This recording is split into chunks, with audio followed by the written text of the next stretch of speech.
Thank you all for being here today. Payne would be so proud. I'd just like to share a few of the millions of precious memories I have of my husband.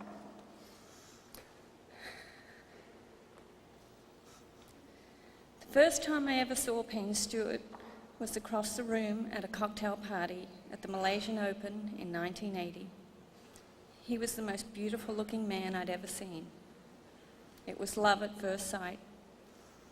He always told me that it was the same for him and that we were destined to be together. I truly believe that too.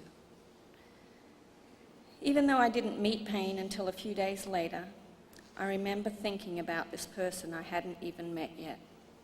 I didn't even know what his name was. We played eye games with each other for several days until finally another golfer introduced us. We talked for a brief couple of minutes before I had to leave. The next morning in the clubhouse before the round, I was there with my brother. Payne finally gained enough courage to ask me out to dinner that night.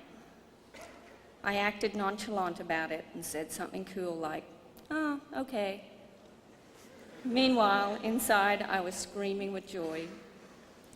From the night of the first date, I can honestly tell you that I knew that this was the man that I wanted to share my life with.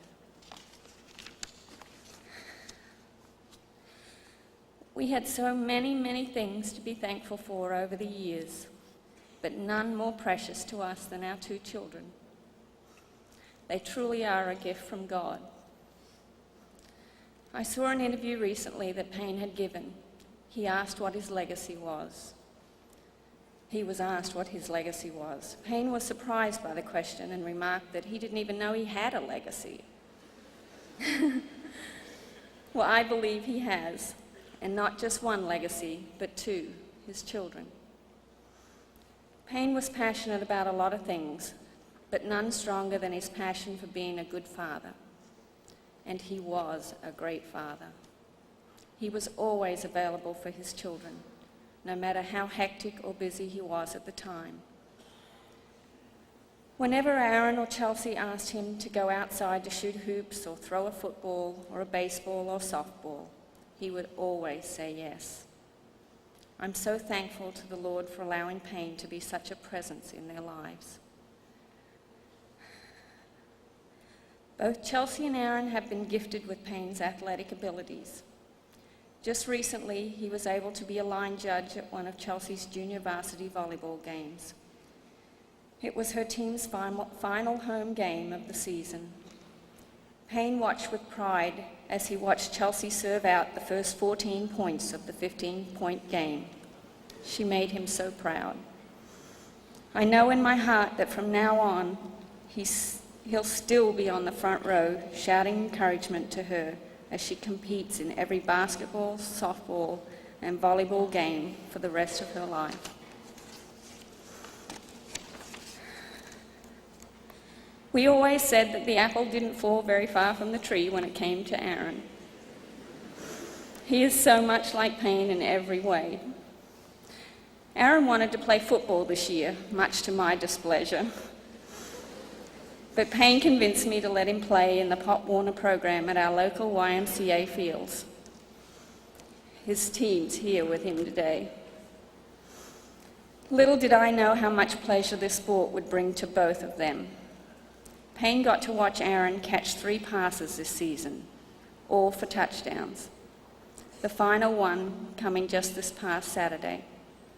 How proud Payne was of his son Aaron.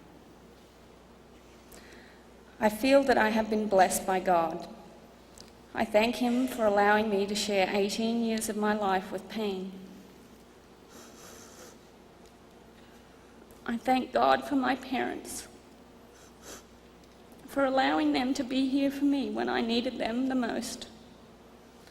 I thank God for my brother and my sisters.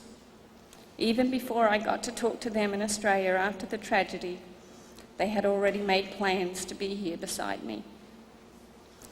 I thank God for Payne's father, Bill. I know that he was standing beside God at the gates of heaven when Payne arrived, with a huge smile on his face, arms outstretched, ready for a hug. I thank God for Bea, Payne's mother. Not a week went by that he didn't call her on the telephone, sometimes just to tell her that he loved her. I thank God for Susan and Laura, Payne's sisters. They had a special bond that only siblings can have. He loved them very much. I thank God for Robert Fraley, our friend and our children's godfather. His wisdom and friendship was our lifeline. Payne and Robert loved being together on earth. I'm grateful that they're together in heaven. We loved Robert, and we will miss him deeply. I thank God for Dixie Lee. I love you, Dix. We're in this together. We're bonded for life. I need you, and your godchildren need you. We'll make it together. I thank God for Van and Debbie. Van's direction and support in our business affairs were exemplary. We miss Van. Debbie, I so admire your courage and faith. I'm inspired by you. I thank God for the support of our relatives and friends who are here today, and the many who couldn't be here but wanted to be. I'd like to thank all the people everywhere for their heartfelt prayers and sympathies. The support that our family has received this week has been truly amazing. I'm overwhelmed. Finally, I thank God for Payne.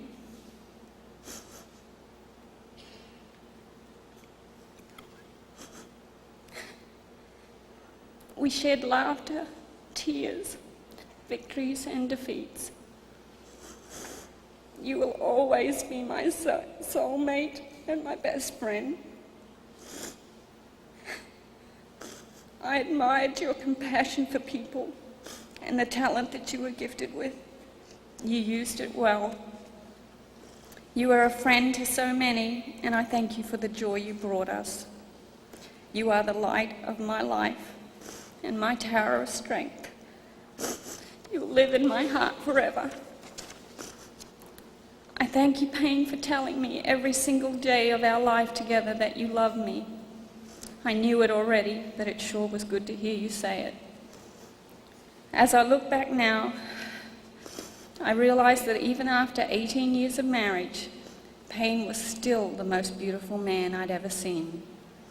Not because of the way he looked on the outside anymore, but because of what was on the inside. We love you. Let the party in heaven begin. Thank you.